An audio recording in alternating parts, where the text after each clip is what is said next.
Good morning and welcome to Our Issues Milwaukee. I'm your host, Andrea Williams. We'll cover a couple of topics today, starting with a very important subject that is top of mind, the COVID-19 vaccines. In early April, over 100 soldiers landed in Milwaukee to transition the Wisconsin Center, located in downtown Milwaukee, into a federal pilot community vaccination clinic. This morning, we're being joined by two of those soldiers representing Security Force Assistance Brigades. Dr. Melody Nolan, she is a brigade surgeon with the 2nd Security Force Assistance Brigade out of Fort Bragg, North Carolina. And Major Dewayne Webb, he serves as the Public Affairs Officer. He's with the 1st Security Force Assistance Brigade out of Fort Benning, Georgia. So happy to have you both here today. Thank you for your time. Thank you so much. It's great to be here today. Yes, and so really there's been a lot going on, just really dealing with the pandemic in general, but here we are now trying to get everyone vaccinated so that we can see some level of normalcy in our lives. But as active military, I'm interested in knowing, how has the past year been for you all? Because while many of us were able to stay at home and, shelter at home, you still had to work and do what it is you do. So kind of fill us in on how the last year has been. So I think, like all Americans, the last year has been really tough. It's mostly keeping myself healthy, keeping my family healthy, and then keeping our soldiers healthy as they do deployments and they do missions, and figuring out how we do training and how we can advise commanders. So it's been quite the year. Oh yeah. And what about you, Major? Yeah, for me too. It's been tough. Unlike a lot of jobs where they got to go straight to staying at home, we still had to go to work.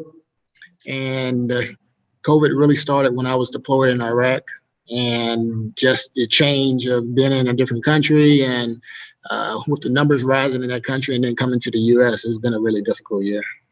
Oh, I'm sure of it. And I know I speak for so many people when I say thank you for your service and thank you for everything that you're doing right now here in Milwaukee. So for what you do, and you just kind of touched on this, Major Webb, you normally are deployed overseas to places like East Africa, maybe Afghanistan, those types of places to help allies build, train, and maintain security forces across the globe.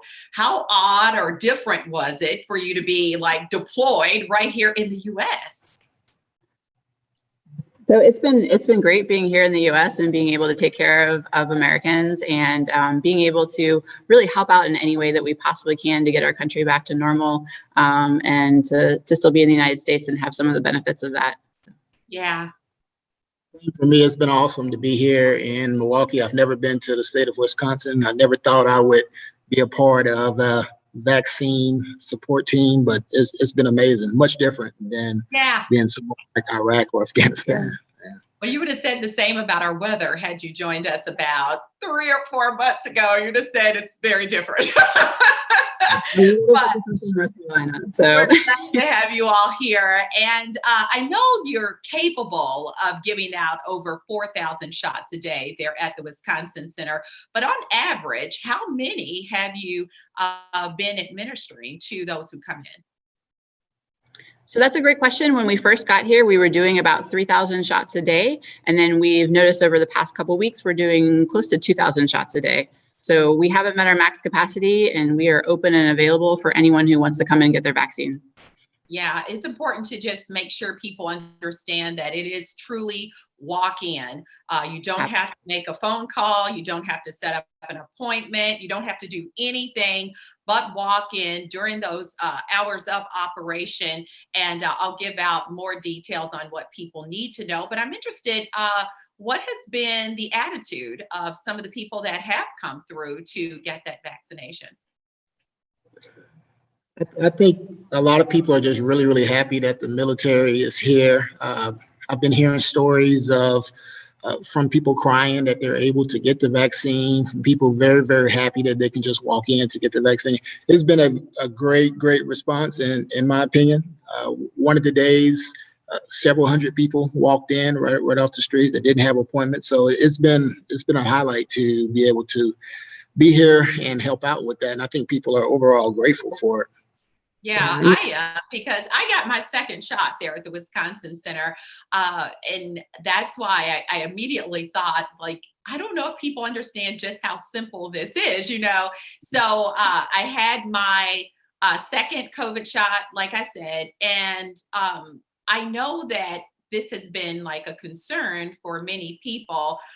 You've got federal health statistics that show that nearly 8% of Americans, or more than 5 million people, have actually failed to get their crucial second dose of the COVID-19 vaccine. So I bring that up to say, I mean, everybody responds differently to the vaccine, obviously, but really I had like a soreness in my arm and it was a little heavy for 2 to 3 days. But as far as like flu-like symptoms and things of that nature, I did not experience any of that. So I think it's important to say not everyone is going to experience it the same. So I say all of that to say that it's important for people. If you get that first shot, you definitely have to get the second. So if you would kind of fill us in on what that gap is representing of people not coming back to get the second one.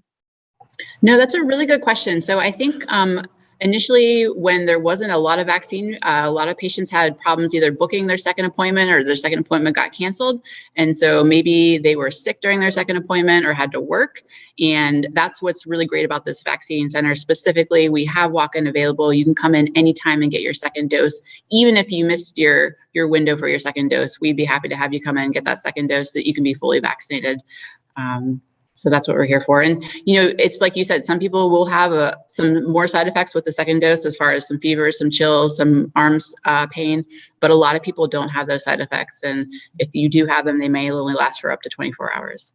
All right. And if I can get you both to help me clarify some things that are kind of like floating out there, because I mean, we've gone through this from the beginning of the pandemic. You know, there's a lot of people talking, a lot of stuff put on social media. There's different stories and things that people get, and then they form an opinion or a thought and they stick to that. So I just want to, you know, make sure we clarify a few things. So true or false, for those who have been fully vaccinated, they can still contract the coronavirus?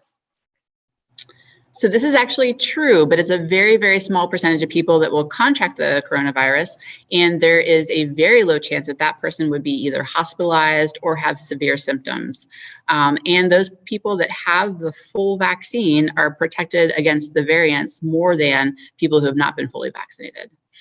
Okay, so that was a good point. So if someone only got half of the shot, then they are open up to those variants that exist out there, right?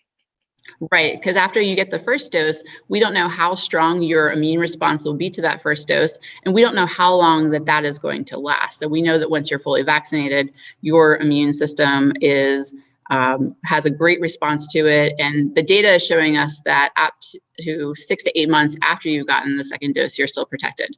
And I think as we see data being published in the upcoming months, that immunity will last longer. And do we know how long, those of us fully vaccinated, do we know how long we are protected, or are we still kind of figuring this out as we go along? Because the truth is, we have not been here before. And I think everybody's hoping and praying that we never go through this again. I mean, the last time this happened in our country was what, 100 years ago. Oh, and so we're hoping that we don't have to deal with it ever again in our lifetime. But we know, I should let you answer that. I'm sorry. So do we have an idea of how long we are protected with the vaccine? So right now we know that we're fully protected for about 6 to 8 months after the vaccine. And I do think that data is going to keep pushing out, and we should really focus on getting as many people vaccinated as possible right now. And then if we do need a booster someday along the road, then we'll kind of address that as we get to it. Do what we got to do when we get there. That's right. And really, I don't know if people understand that the more people that actually make those decisions to get vaccinated, the faster we can get back to what we consider normal. But something we can't ignore, it is like the elephant in the room. We know that the Johnson & Johnson vaccine was put on pause after a handful of female recipients had reports of blood clots. But most recently, a key FDA advisory panel recommended the pause be lifted, saying that the vaccine was safe, and Milwaukee is right back to administering the Johnson & Johnson, which is just one shot. So anything you want to say about that?